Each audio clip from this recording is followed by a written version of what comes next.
days, many people believe we're nearing the end times. After the 2024 eclipse, what'll happen next? Some say the last time something like this happened, there was a big earthquake 3 months later, caused by the New Madrid fault line. Some people even think this could be the start of the day of the Lord, as prophesied by Joel in Acts 2, verses 17 to 21, where it states, "In the last days, God says, I will pour out my spirit on all people. Your sons and daughters will prophesy. Your young men will see visions. Your old men will dream dreams. Even on my servants, both men and women, I will pour out my spirit on those days, and they will prophesy.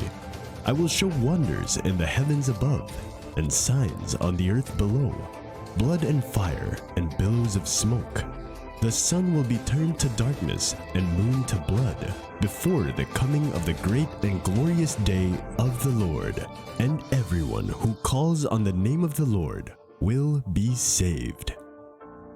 Now, I think Joel's reference to the event when the Bible mentions the sun will be turned to darkness and the moon to blood before the coming of the great and glorious day of the Lord is actually about the tribulation period, which hasn't started yet. When Jesus warned us about signs, he meant signs of the last days.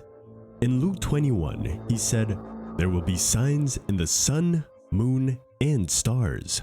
On the earth, nations will be in anguish and perplexity at the roaring and tossing of the sea."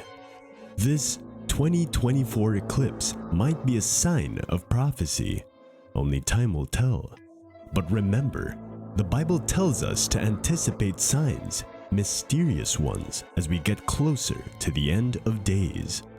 So we shouldn't just focus on one event, on one day, and say, "That's it." Instead, we should pray more, be wiser and discerning, and piece together the prophetic puzzle. Jesus mentioned signs like diseases, frightening events in the sky, famines, false prophets, people turning away from faith, earthquakes, and deception.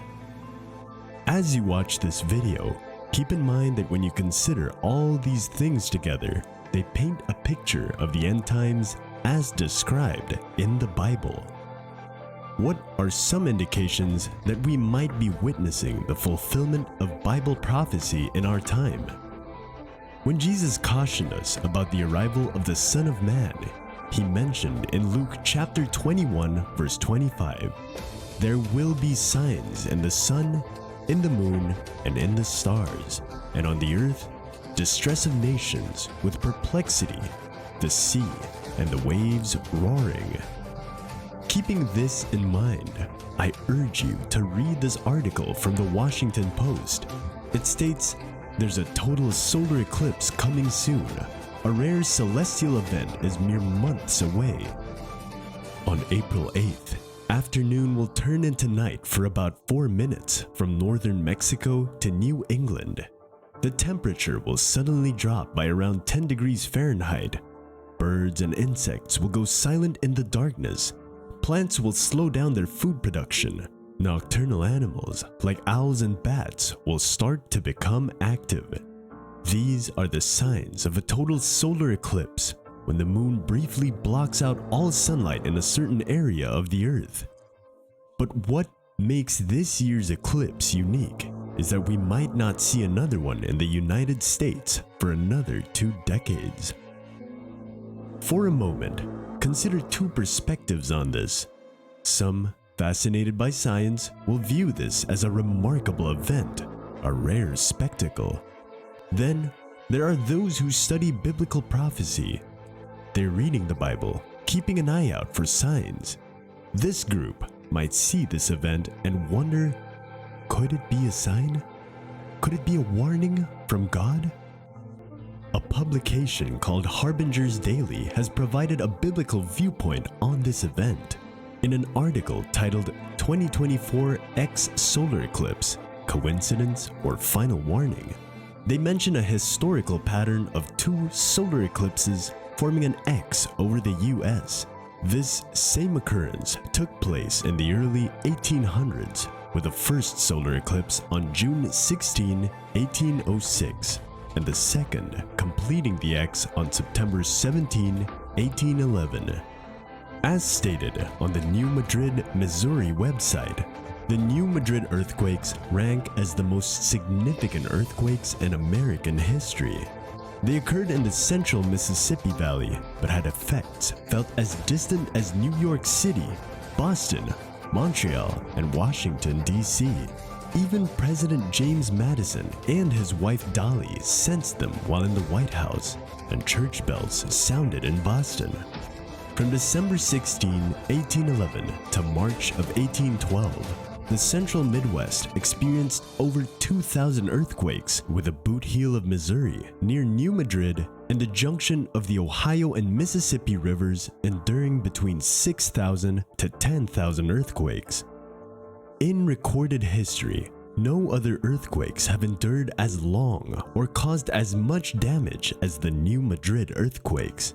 3 of these earthquakes rank among America's most powerful. The first occurred on December 16, 1811, with a magnitude of 8.1 on the Richter scale. The second struck on January 23, 1812, registering at 7.8 magnitude. The third hit on February 7, 1812, potentially reaching 8.8 magnitude. Given the upcoming completion of an X across the US midsection by the April 8, 2024 eclipse, some wonder if it could signal another catastrophe in the months to follow. So considering all of this, as children of God, what should we do? How should we interpret these events? Well, once again, the Bible tells us in Luke chapter 21, verses 25 to 27, "And there will be strange signs in the sun, moon, and stars, and here on earth the nations will be in turmoil, perplexed by the roaring seas and strange tides. People will be terrified at what they see coming upon the earth, for the powers in the heavens will be shaken. Then everyone will see the Son of Man coming on a cloud with power and great glory." The Bible has provided us with this information so that we can be prepared, not fearful or terrified, but prepared. Bible prophecy is like a puzzle with many pieces that can be found in the Bible. It's important to be wise during these times. That's the message for today. Now, could the beast system be already underway? Revelation 13 verses 16 to 17 state, "He required everyone, small and great, rich and poor, free and slave, to be given a mark on the right hand or on the forehead, and no one could buy or sell anything without that mark, which was either the name of the beast or the number representing his name." An article published by Modern Diplomacy titled, "Cash Now Extinct as Citizens Use Implanted Microchips Instead," discusses the situation. The central bank, foreseeing cash fading from Sweden, is experimenting with a digital currency, an e-krona, to maintain firm control over the money supply. The article further explains that in Sweden, most people rarely use cash anymore. A fifth of Swedes out of a population of 10 million no longer use automated teller machines. Additionally, more than 4,000 Swedes have had microchips implanted in their hands, enabling them to pay for rail travel, food, or access keyless offices with a simple wave. Restaurants, buses, parking lots, and even pay toilets now rely on digital transactions rather than cash. Many people speculate about the exact nature of the mark of the beast, or whether it's already among us. Regardless of its form, whether it's a tiny electronic chip or something else, it will replace physical money, leading us towards a one-world monetary system, a completely cashless society. This sets the stage for the Antichrist to offer a choice: either pledge allegiance to him and continue living normally, or refuse to take the mark and be excluded from all financial transactions. Next, if you've been following the media lately, you've likely encountered headlines about a certain Disease X. According to the Coalition for Epidemic Preparedness Innovation, Disease X is a term used by scientists and the World Health Organization to describe an unknown pathogen that could emerge in the future and cause a serious international epidemic or pandemic. It's important to note that Disease X itself is hypothetical and does not currently exist.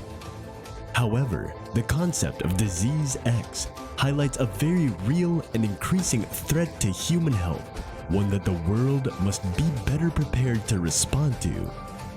Due to the potential risks posed by this hypothetical virus, leaders from around the world are convening to establish a plan of action. For many people, hearing about the possibility of a future deadly virus can provoke significant anxiety and foster a culture of fear. Now, let's focus on Luke 21 verses 9 to 11, which say, "When you hear of wars and uprisings, do not be frightened. These things must happen first, but the end will not come right away." Then he said to them, "Nation will rise against nation, and kingdom against kingdom. There will be great earthquakes, famines, and pestilences in various places, and fearful events, and great signs from heaven." The Bible verse covers various events, including wars, pandemics, and extreme weather events. It certainly seems like we could be approaching the last days, as prophesied in the Bible. However, even if this is the case, even if the world is nearing its final days, what should we, as Christians, do?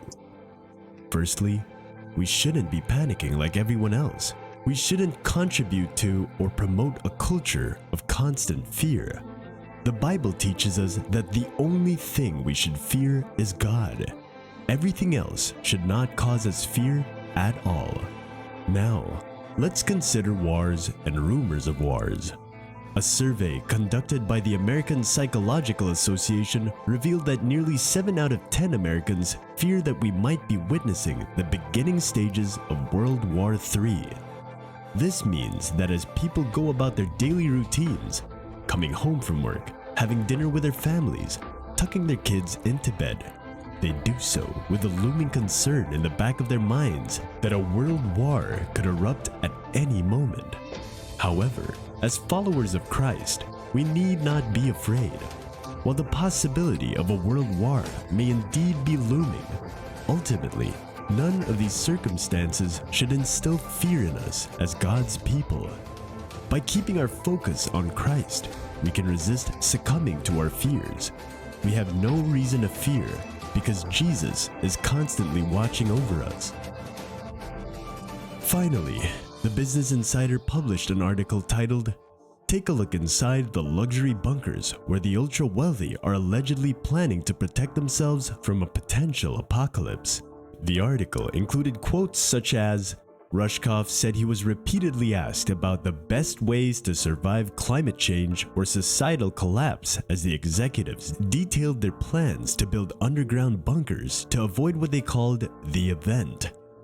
Subsequently, reports emerged that Mark Zuckerberg had secretly purchased 1,600 acres of land in Hawaii for $187 million and is purportedly constructing a large, self-sustaining apocalypse bunker. According to the Yahoo Finance article, the compound, known as Kulau Ranch, reportedly includes a 5,000 square foot underground bunker equipped with its own energy and food supplies.